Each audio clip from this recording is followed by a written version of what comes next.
இழந்த இலைகளை பறித்து இழந்த துவையல் செய்யலாம். இந்த இழந்த இலைகள்லையும் இழந்த பழத்துலேயும் அதிகப்படியான நன்மைகள் இருக்குங்க. குழந்தைகளுக்கு, ஸ்கூல் படிக்கிற குழந்தைகளுக்கு ஞாபக சக்தி மறக்காமல் இருக்கிறதுக்காக இந்த இழந்த பழங்களை முன்னாடிலாம் ஸ்கூலில் விற்பாங்க.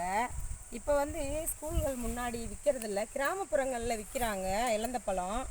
இது எதுக்குன்னா எலும்புகளை வலுவாக்குது. இதில் இருக்கிற சுண்ணாம்பு சத்து, அப்புறம் மூளை வளர்ச்சிக்கும் மூளையில் இருக்கிற ஞாபக சக்தி திறனை அதிகரிக்கிறதுக்கும் இந்த இழந்த பழங்களும் இழந்த இலைகளும் அதிகமான ஒரு சத்துக்கள் கொண்டு இருக்கிறதுனால இந்த இழந்த பழங்களை முன்னாடி இருந்தே முன்னோர்கள் சாப்பிட பழகி கொடுத்துருக்காங்க. சின்ன குழந்தைங்களுக்கு, ஸ்கூல் குழந்தைங்களுக்கு இதை சாப்பிட்றதுக்கும் கற்றுக் கொடுத்துருக்காங்க.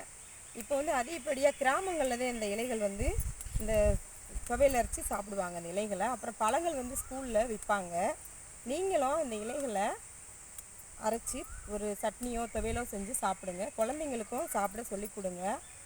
இந்த இழந்த இலையில் அவ்வளோ ஒரு சத்துக்கள் இருக்குதுங்க.